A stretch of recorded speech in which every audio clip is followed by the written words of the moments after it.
여러분은 무언가에 홀린 적이 있으십니까? 과거의 갈라디아 교회 성도들은 거짓 교사들의 가르침에 홀려 바울이 전했던 은혜의 복음을 버리고 율법주의에 빠져버렸습니다. 율법주의는 단순히 법을 지키거나 또는 다른 사람에게 법을 부과하는 것이 아닙니다. 신학자인 찰스 라일리에 의하면 율법주의란 기본적으로 법에 대한 인간의 잘못된 태도입니다. 그는 율법주의를 자기를 높이기 위한 목적으로 어떤 법칙이나 규칙에 순응하는 육신적인 태도라고 정의했습니다. 기독교 율법주의는 칭의적인 구원과 성화의 두 영역에서 찾아볼 수 있는데, 먼저 칭의적 구원의 영역에서 율법주의는 이렇게 설명할 수 있습니다. 나는 하나님의 가족으로 받아들여지기 위해 그리스도의 십자가 사역에 무언가를 더해야 한다. 쉽게 말하자면 나는 하나님의 구원과 호의를 따내기 위해 내 행위로 무언가를 해야 한다는 것입니다. 성화적인 영역에서 율법주의는 이렇게 설명할 수 있습니다. 나는 하나님과 내 동료들이 나를 더 낫게 생각할 수 있게 무언가를 하거나 또는 하지 않아야 한다. 한마디로 내 행위로 하나님과 다른 사람들에게 인상을 주고 그들의 인정과 호의를 따내겠다는 것이죠.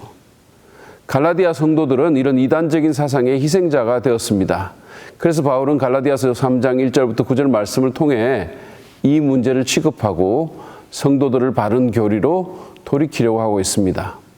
그러면 율법주의에 빠지지 않기 위해서 우리는 어떻게 해야 할까요? 먼저 은혜의 복음을 분명히 인식하고 확신하라는 것입니다. 바울이 율법주의에서 갈라디아 교인들을 돌이키기 위해 했던 첫 번째 전략은 진짜 복음, 다시 말해서 행위가 아니라 믿음으로 구원을 받는 은혜의 복음을 다시금 상기시킨 것입니다. 2절에서 그는 갈라디아 성도들에게 이렇게 질문합니다. 여러분은 율법을 행하는 행위로 성령을 받았습니까?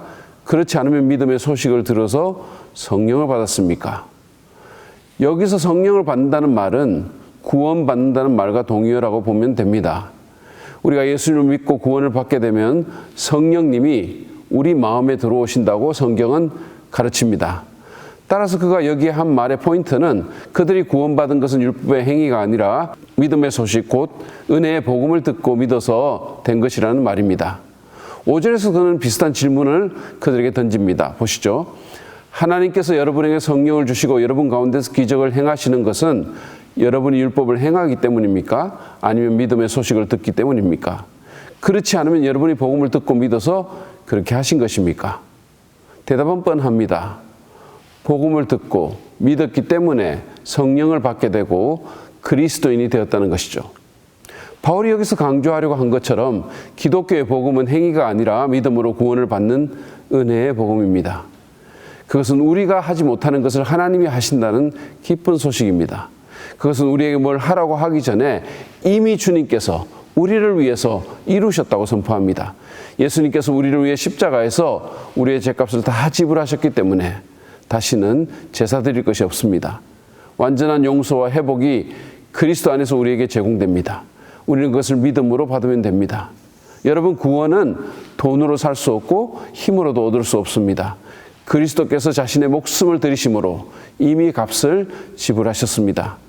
따라서 죄의 용서와 그리스도의 의와 하나님의 가족으로의 입양과 영원한 생명과 새로운 마음과 성령 등 구원에 속한 모든 것이 우리에게 선물로 주어집니다.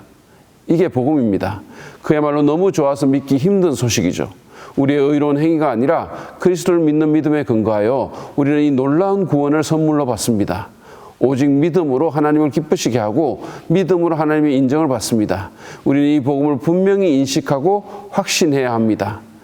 위조 지폐를 감식하는 사람들은 진짜 지폐를 계속 만져보고 연구하고 파악한다고 하죠. 진짜를 알아야 가짜를 파악할 수 있다는 말입니다. 진짜 복음, 은혜의 복음이 어떤 것인지를 분명히 인식하고 이를 확신하십시오. 그러면 율법주의에 빠지지 않을 것입니다. 두 번째로 우리는 율법주의의 유혹을 경계해야 합니다. 율법주의는 사실 우리에게 상당히 매혹적입니다. 바울은 1절에서 갈라디아 성도들에게 이렇게 책망하는 질문을 합니다. 어리석은 갈라디아 사람들이요, 예수 그리스도께서 십자가에 못 박히신 모습이 여러분의 눈앞에 선한데 누가 여러분을 홀렸습니까? 여기 예수 그리스도께서 십자가에 못 박히신 모습이 여러분의 눈앞에 선한데라는 표현은 그리스 말로 십자가에 못 박힌 모습이 공개적으로 전시되었다라는 뜻입니다. 다시 말하면 복음의 메시지가 고속도로 옆에 커다란 광고판이 분명히 붙어 있어서 그 누구도 이를 놓치거나 오해할 수 없다는 뜻입니다. 그런데도 갈라디아 성도들은 그 복음을 떠나서 율법주의에 빠져버렸습니다. 그것은 율법주의가 그만큼 우리에게 유혹이 크다는 뜻이 아니겠습니까? 바울은 이를 뒷받침하듯 그들이 홀렸다는 표현을 썼습니다. 마법에 홀린 것처럼 그들은 율법주의에 빠진 것입니다. 그것은 그들의 많은 믿음의 체험도 허사로 만들 만큼 강렬했습니다. 4절을 보시죠. 여러분의 그 많은 체험은 다 허사가 되었다는 말입니까? 참말로 허사였습니까? 그렇습니다. 율법주의는 우리에게 매력적입니다.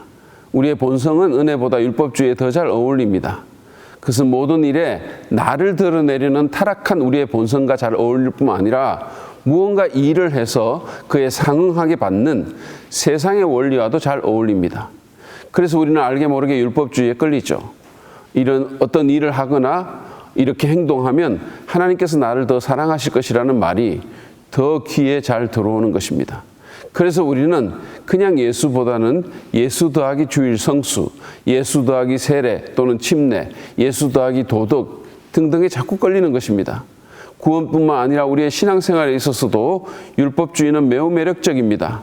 우리는 성령으로가 아니라 육체로 움직이기를 좋아합니다.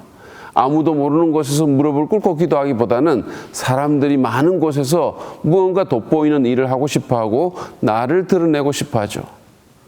율법주의의 유혹을 경계합시다. 나를 포함한 모든 사람의 구원과 성화와 영화에 있어서 하나님만이 모든 공로를 받기에 합당하십니다. 우리는 그분만을 자랑해야 합니다. 뿐만 아니라 우리는 하나님께서 우리의 어떠함과 전혀 상관없이 우리를 완벽히 사랑하심을 기억해야 합니다.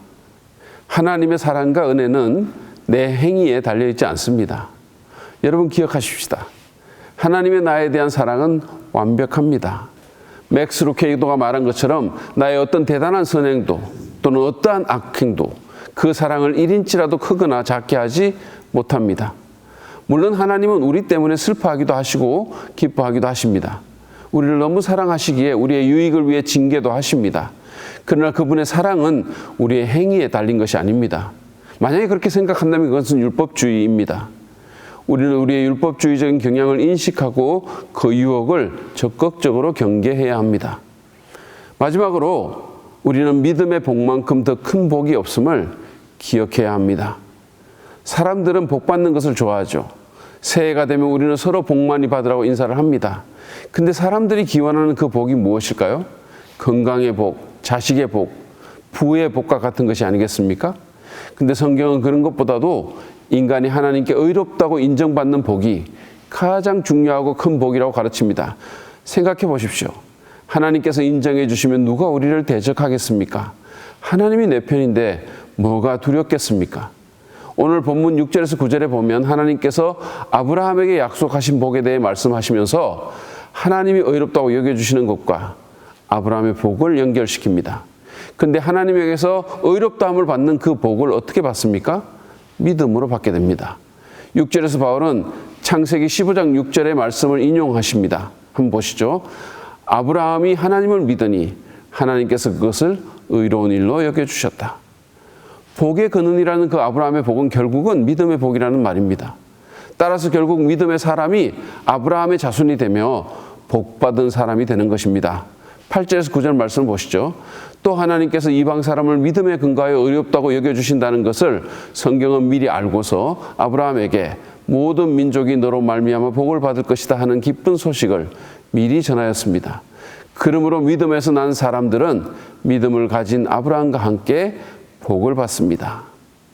하나님에게 인정받고 하나님의 자녀가 되고 하나님의 임재와 능력을 누리고 영원히 하나님과 살게 되는 이 복을 어떻게 받습니까? 행위가 아닙니다. 율법주의로 안 됩니다. 도덕이나 종교로도 안 됩니다. 돈으로도 안 됩니다. 그러니까 믿음의 복이 가장 최고의 복인 것입니다. 많은 사람들이 믿음의 복을 하찮게 여깁니다. 심지어 그리스도인조차도 그렇습니다. 그러나 우리가 예수님을 믿게 되었다는 것은 그래서 하나님께 의롭다고 인정받고 성령을 선물로 받게 되었다는 것은 정말 상상할 수 없는 축복입니다. 만약에 누가 대한민국 대통령이나 미국 대통령에게 인정받게 된다면, 그래서 언제든지 그에게 나아갈 수 있고 그와 친밀한 관계를 유지한다면 정말로 복받았다고 할 것입니다. 그러나 우리는 그 정도가 아니죠. 우리는 만왕의 왕, 만주의 주이신 하나님께 인정받았고 그분의 사랑받는 자녀가 되었으며 언제든지 그분께 나갈 수 있습니다. 이게 복이 아니면 뭐가 복입니까? 사랑하는 성도 여러분, 우리가 받은 믿음의 복을 기억하고 감사합시다. 행위로는 안 됩니다. 율법으로 안 됩니다. 오직 믿음으로 됩니다. 믿음으로 의롭다함을 받고 믿음으로 하나님을 기쁘시게 할 수 있으며 믿음으로 하나님의 능력을 경험할 수 있습니다. 믿음보다 더 큰 자원은 없습니다. 믿음보다 더 큰 복은 없습니다. 우리가 이 사실을 자주자주 상기한다면 우리는 율법주의에 빠지지 않을 것입니다. 오늘 말씀을 통해서 우리는 율법주의에 빠지지 않을 수 있는 세 가지 비결을 배웠습니다. 그것은 은혜의 복음을 분명히 인식하고 확신하는 것과 율법주의의 유혹을 경계하는 것, 그리고 믿음의 복보다 더 큰 복은 없음을 기억하는 것입니다. 혹시 예수님에다가 내 행위를 더해야 한다고 생각하십니까? 혹시 믿음이 아닌 다른 방법으로 하나님과 관계를 맺으려고 하십니까? 여러분, 그것은 어리석은 일입니다. 예수님을 믿었는데 이제 내 노력과 의지로, 내 행위로 신앙생활 하려고 하십니까? 만약에 그렇다면 여러분은 율법주의 위험에 노출되고 있습니다.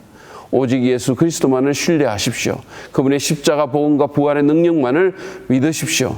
그렇게 복음을 받고 행위가 아니라 믿음으로 신앙생활을 하십시오. 그러면 하나님께서 여러분을 기뻐하시며 성령으로 인도하실 것입니다. 그 축복이 여러분 모두와 함께 하시기를 간절히 바랍니다.